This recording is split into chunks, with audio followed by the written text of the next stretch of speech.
태양광 발전소 에너지 저장 장치에서 화재가 잇따르고 있습니다. 업체의 안전 점검을 받은 시설에서도 화재가 나 문제가 되고 있습니다. 익산시가 추진한 남북 학생 탁구 교류가 통일부의 불허로 무산됐습니다. 민간 교류에 대한 통일부의 소극적인 태도가 아쉬움을 주고 있습니다.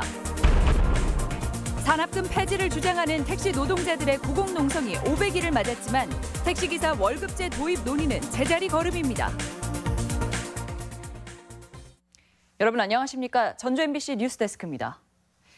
태양광 발전 시설이 곳곳에 들어서고 있는데 발전 효율을 높이는 에너지 저장 장치에서 화재가 잇따르고 있습니다. 산업부가 안전점검에 나서는 등 수습에 나서고 있지만 원인은 여전히 오리무중입니다. 허현우 기자입니다. 장수의 한 태양광 발전소에서 새빨간 불꽃이 솟아오릅니다. 불길이 시작된 것은 발전 시설 내 에너지 저장 장치. 이 안에는 전기를 저장하는 250여 개의 리튬 배터리가 설치돼 있는데 불이 연쇄적으로 붙으면서 6시간 가까이 화재가 진압되지 않았습니다. 이 불로 관리자가 2도 화상을 입었고 10억 원 넘는 재산 피해도 났습니다. 바로 이렇게 진압할 수 있는 방법은 없었고 냉각조화 해가지고 그 냉각조화를 해서 한 6시간 이렇게 불 계속 쏴가지고 진압된 겁니다. 전기를 저장했다 필요할 때 공급하는 에너지 저장 장치 ESS에서 불이 난 것은 처음이 아닙니다. 지난 14일에는 경남 양산에서, 같은 날 오후에는 전남 완도에서도 비슷한 화재가 나는 등 에너지 저장 장치 화재는 2017년 8월 이후 20여 차례에 이릅니다. 산업부는 ESS 사업장 안전점검을 실시하고 공사 중인 곳은 가동 중단도 권고한 상황. 하지만 불이 난 장수 태양광 업체는 배터리 생산 업체인 LG화학의 안전점검도 받은 뒤였습니다. 안전점검 다 끝났어요. 네. 배터리 용량이 75%까지 했었다가 다시 98%까지 올려야 된다 그래서 올려서 화재가 난 거예요. 전문가들은 ESS를 설치하면 혜택을 주는 정책으로 무자격 업체의 부실 시공이 늘어난 것 아니냐는 의혹을 제기합니다. 에너지 저장 장치를 설치하게 되면은 가중치를 3배를 줍니다. ESS를 우후죽순으로 설치를 하게 되었는데 그게 부실 시공이 되다 보니까 화재의 무방비로 노출된 태양광 발전소와 에너지 저장 장치에 대한 전수조사가 필요해 보입니다. MBC 뉴스 허연호입니다. 전주시청 앞 막루에서 이어져 온 한 택시 노동자의 고공농성이 오늘로 500일을 맞았습니다. 세계 최장기 고공농성이라는 진기록을 세웠는데 타결은 가능한지 또 언제쯤 끝날 수 있을지 박찬익 기자가 취재했습니다. 한겨울 칼바람이 부는 건물 5층 높이에서 농성을 이어오고 있는 택시 노동자 김재주 씨.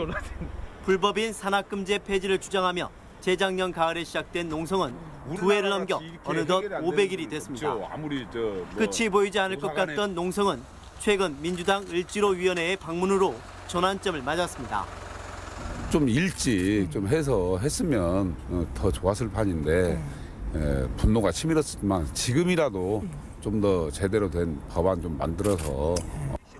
민주당은 지난달 택시 월급제 법안을 발의했는데 택시의 운행 기록 장치를 달아 실제 근로시간만큼 임금을 지급하는 내용의 법안으로 농성 중인 김재주 씨도 공감을 나타냈습니다. 하지만 2월 임시국회에서 법안이 통과될지는 미지수입니다.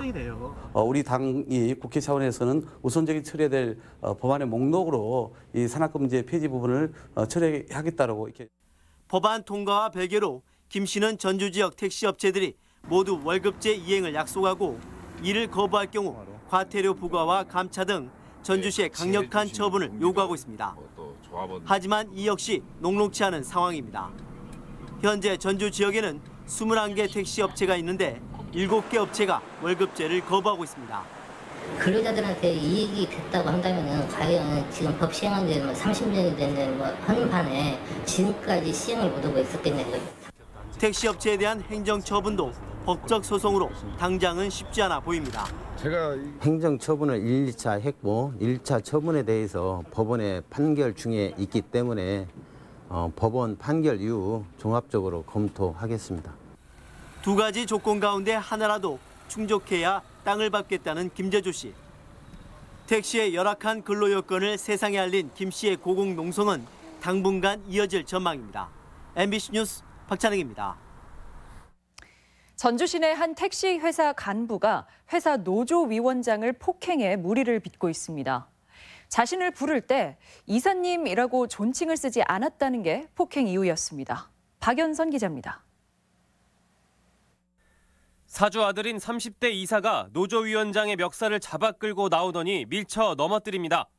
저항해보지만 젊은 이사에게 금세 제압당한 노조위원장은 또다시 바닥에 나뒹 겁니다. 신차 배정 과정에서 다툼이 있었는데 노조위원장이 사주 아들에게 님자를 붙이지 않았다는 게 이유였습니다.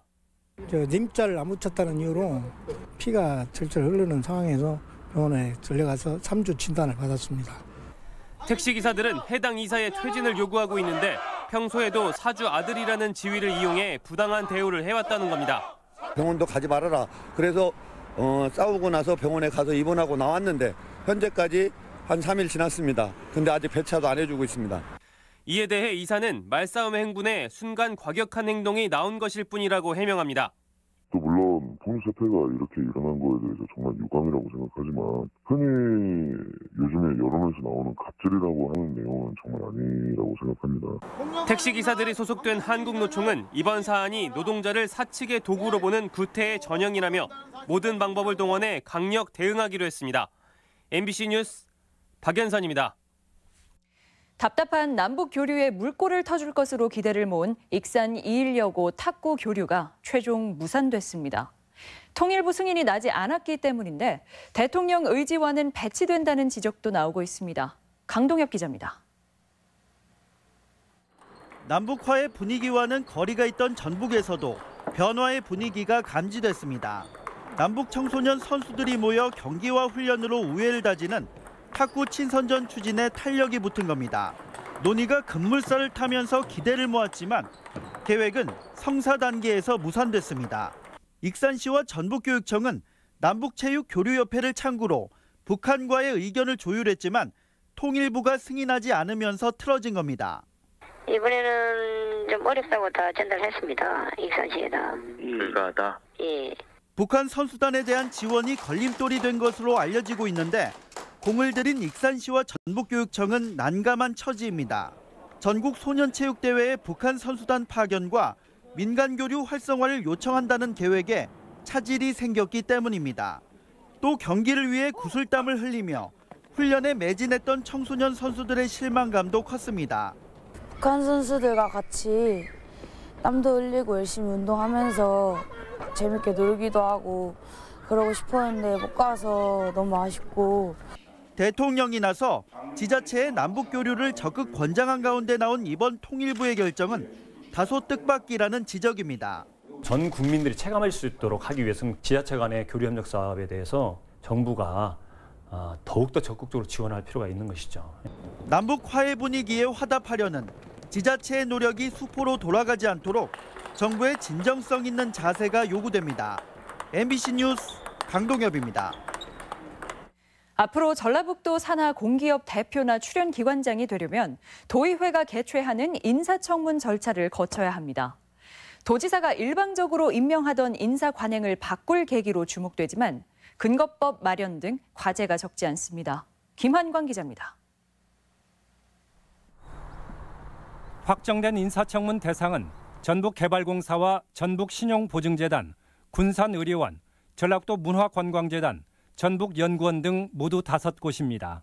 해당 기관장 후보는 의회 소관상임위원회 중심으로 구성된 청문회에서 하루 동안 검증을 받게 됩니다. 주요 검증 분야는 도덕성과 업무 능력인데 도덕성 검증 내용은 공개하지 않습니다. 도지사는 인사청문 결과를 참고해 기관장 후보 임명 여부를 최종 결정합니다. 전라북도와 도의회가 이 같은 내용의 인사청문 실시 업무 협약을 체결했는데 절차의 공정성과 도지사 인사권의 견제 역할로 그 강조점은 뚜렷하게 갈립니다. 절차적으로도 그렇고 내용적으로도 매우 공정하게 이루어진다면 우리 도민들이 알 권리를 충분하게 보장시켜주고 또 도덕성 등을 검증 후에 추인해 줌으로써 도지사님이 행사하는 임명권의 정당성 확보가 가능하게 되었습니다. 도 산하 기관장 인사를 두고 끊이지 않던 낙하산과 측근 인사 논란을 해소할 계기를 마련했지만 한계도 분명합니다. 앞으로 인사청문 대상은 늘어날 수 있다지만 당장은 전체 15개 기관의 3분의 1에 불과합니다. 5개 기관부터 우선 실시하고 추후 대상 기관을 조정해 나가기로 하였습니다. 법적 근거 없이 업무 협약으로 추진되다 보니 청문 결과를 인사에 반드시 반영하게 할 강제력도 없습니다. 전라북도 산하규관장 인사청문회는 절차와 내용 보완의 과제를 하는 채 다음 달 교체되는 전북개발공사 사장을 대상으로 처음 시행될 전망입니다. MBC 뉴스 김한과입니다. 제3금융중심지 지정 용역 결과가 올해 상반기 안에 발표됩니다. 전라북도에 따르면 금융위원회는 금융중심지 추가 지정 타당성 연구 용역을 이달 안에 마무리하고 오는 4월쯤 결과를 발표할 예정입니다. 전라북도는 금융도시 신청에 대비해 금융타운 조성사업 민간사업자를 4월까지 선정하고 지원조례 개정도 마무리한다는 계획입니다. 현대중공업이 조선업 군산형 일자리 참여를 검토 중인 것으로 알려졌습니다. 전라북도는 선박블록 제공을 조건으로 물류비를 지원하는 군산형 일자리 대책에 대해 현대중공업은 공감하고 있다며 검토 입장을 나타냈다고 밝혔습니다.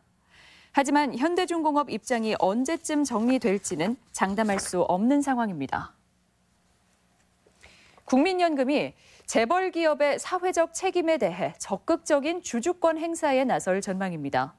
국민연금은 오늘 기금운용위원회를 열고 다음 달 초 수탁자 책임 전문위원회에서 대한항공과 한진칼에 대한 주주권 행사 여부와 행사 범위를 검토하도록 결정했습니다.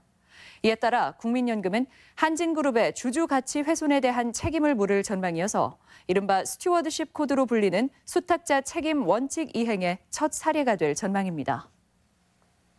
오늘의 간추린 소식입니다. 도 보건당국에 따르면 최근 3년간 메르스 의심 증상을 보여 격리 조치된 도내 환자는 20명에 달했습니다. 2015년부터 도내에서도 꾸준히 메르스 의심 신고가 이어지고 있지만 확진 판정을 받은 사람은 없었습니다. 기업 대출과 가계 대출이 둔화된 반면 금리 인상으로 예적금은 증가하고 있습니다. 한국은행에 따르면 지난해 11월 도내 금융기관 여신은 2,859억 원 증가에 그친 반면 수신은 9,276억 원이 증가했습니다. 상점에서 비닐봉투 사용이 금지된 가운데 오는 4월부터 단속이 실시됩니다. 전주시는 대규모 점포와 중대형 슈퍼마켓, 제과점 등에 홍보물을 배포하는 등 단속 전까지 규제 내용을 적극 알리기로 했습니다. 정읍 시가 결혼 이주 여성의 고국 방문을 지원합니다. 시는 가정 형편과 결혼 기간, 모국 방문 횟수 등을 고려해 30가구를 선정해 4인 왕복 항공료와 교통비 등 최대 400만 원을 지원합니다. 간추린 소식이었습니다. 익산 장전마을에 대한 추가 정밀 조사가 필요하다는 의견이 제시됐습니다. 익산시의회 임형택 의원은 집단 암 발병의 근원지인 장전마을 내 금강농산에 6년 전부터 KTNG가 수천 톤의 담뱃잎 찌꺼기를 공급해 유기진료 원료로 사용됐다고 주장했습니다. 임 의원은 연초박을 가열하면 유해 성분이 발생한다며 별도 정밀 조사와 함께 토양 전수조사 필요성을 제기했습니다. 설 명절이 보름 앞으로 다가온 가운데 임금체불에 시달리는 노동자가 여전히 적지 않습니다. 고용노동부에 따르면 지난해 도내 임금체불 피해자는 11,743명으로 피해 액수가 477억 원에 달했으며 전주와 군산, 익산 순으로 피해자가 많았습니다. 노동당국은 설 명절에 앞서 다음 달 1일까지 체납 방지를 위한 단속을 벌일 계획입니다. 전라북도 지역은 맑은 가운데 추위로 인해 대기질은 비교적 양호했습니다. 도내 대부분 지역의 미세먼지와 초미세먼지 농도는 모두 보통 수준에 머물렀으며 낮 기온은 어제보다 5도가량 낮은 0도에서 2도 분포를 보였습니다.